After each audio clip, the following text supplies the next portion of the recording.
Hello everyone, my name is Maria and I'm a second year honors marketing management student here at Hansa University of Applied Sciences. Today I am here alongside my colleagues Angela and Laila, and we are going to present and let you know what we did during our summer course at honors called Pillars of Democracy. Enjoy! During this Pillars of Democracy course, my colleagues and I, we actually digged in and very deep into a lot of subjects such as democracy or the Holocaust or white supremacy, discrimination, feminism, and many others. And we did a lot of videos, capsule videos, in order for other people to educate themselves. And we will put some bits and pieces in this big video. But without further ado, I will discuss about the 3 videos that I made for this project.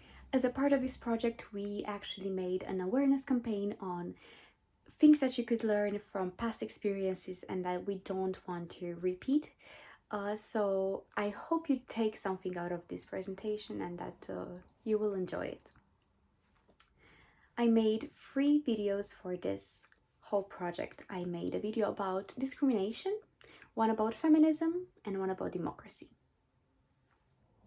As a first video of my project, I discussed and elaborated on democracy, which is a very dear subject of mine. I would talk about it for hours, but of course we don't have the time right now. If you want to know more, you can look in my first video that I will link in the end of the presentation. Now, a lesson that I really learned throughout this whole project would be that not many people actually know in-depth information about subjects. And therefore, I asked my friends to tell me the meaning of democracy in their point of views. And I was sad to realize that they feel like democracy is only having the right to vote. Of course, this is true, but also it's not the whole point. Democracy also stands for unity, for community, for responsibility, for change, transparency, and having everyone's voices heard. In the second video that I did, I talked about feminism. And this is again a very dear subject that I really feel close to my heart. Feminism, its misconceptions, and the whole concept of being a feminist. And the biggest lesson that I want to highlight right now is that being a feminist doesn't mean that you don't want other people to succeed and you only want women to succeed. That's actually very false. Feminism stands for gender equality, race equality, and equal pay and equal opportunities. That's it. And you don't have to be a woman to be feminist. So why are you not a feminist? Get on board. You don't need to be a woman to support women. And the last video that I did for this project was about discrimination. And this is a very sensitive subject for everyone because I truly feel like everyone at least once in their life has been discriminated. Was it either race discrimination, gender discrimination, or it was age discrimination? Most of us felt at some point like they didn't fit in, and you've been discriminated. But that should stop right now. The real question is, why are people discriminating one another? Where are they going out of their way to actually put someone down? And that is the question of the century, pretty much. But maybe it's an insecurity, or maybe you're feeling bad that day, but maybe it's a weakness. Regardless, you should never do that. Positive vibes always. And on a positive note, I want to end up my part of the presentation, and I will give the word to Angela, who will elaborate on topics that she discussed during this project.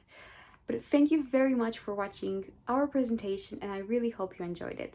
And just a last note, you will have a QR code at the end of the presentation. You can scan it and subscribe to our YouTube channel. And we're gonna post a lot of capsule videos on topics that everyone should know about. Thank you. Hello, my name is Angela, and I made 2 videos for this project. They raise awareness on topics that are discussed for decades now and are seem to be resolved. But are they really? The first video is about the Holocaust, a war we all agreed on to never let happen again wherever in the world. Yet, till this day, those wars and genocide is still happening all over the world: Syria, Afghanistan, China, and many more. We all say never again, but those wars actually never stopped. How did propaganda towards Jews start? How did people react to that?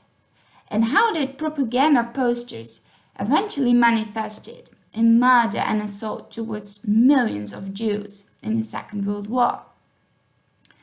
All around the world, people commemorate the Second World War, and a lot of them are still affected till this day because of the brutal acts of the Nazis 76 years ago. But did that stop 76 years ago? Have we really learned from it? The second video I made is about white privilege. What do we mean by white privilege? Nevertheless, we still have not fully developed when it comes to equal rights. Till this day, black people struggle with racism, meaningless violence, discrimination, and miscarriage of justice every day. We see it, we acknowledge it, we condemn it. When do we start acting? How come that white people see themselves superior to non-whites?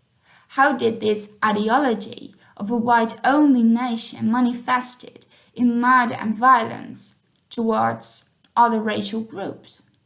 And how did white world leaders take a part in all that? We eventually made laws that should protect equal rights for everyone. But did that really help? Can we really, in certainty, say we are not a discriminating society anymore?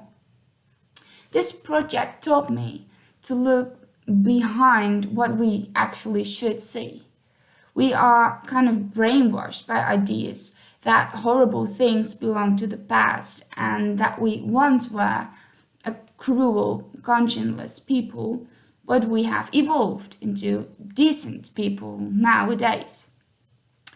Yet, as I dove into information and I read articles, I came to the conclusion that we haven't really evolved in that. And it kind of shook me that those events are still happening nowadays. And some people might be ignorant or do not want to see what is happening around us. And that is just the attitude that causes these acts of violence and murder to continue in the future. Hello, my name is Laila. For this project I made two videos. Two videos focused on topics that form a basis for the bigger topics in this project. The first video is focused on human rights. For this video I asked myself, what are human rights? What is the Universal Declaration of Human Rights? What are situations in the past that deal with human rights? And what are modern issues with human rights? What countries improved under human rights? And what countries declined under human rights? For this video, I focused mostly on explaining various articles of the Declaration of Human Rights and how they show in modern day examples. The second video I made is focused on freedom of speech. This too is essential for a society to thrive on trust and freedom. For this video I asked myself a few questions. What is freedom of speech? Where does it work? Where is it lacking? How do we see this in modern day life? What are improvements and where are declines? I focused a lot on giving examples of situations that have recently happened to get closer to the topic, as it is easier to forget such a topic if all you hear is historical events. During this project, working on these two videos and researching the backgrounds, I realized that there was way more to human rights and freedom of speech than I thought. When you watch the news, it is easy to think that human rights and freedom of speech are merely an issue of war-torn countries or countries with dictatorships. But I realized through researching that these topics are more relevant than I assumed, also for the westernized countries. This project taught me that there is more improvement in both topics as well than we would think by just watching the news. The small improvements that often go unnoticed behind the big news items of conflict and war. Especially in topics like human rights and freedom of speech, it is essential to be critical to every situation you assess and this project taught me that there's two sides to every coin, with improvements and declines, but there is always a positive way out. On behalf of our group, I would like to thank you for your attention during our presentation, and I would like to invite you to ask any questions that you may have.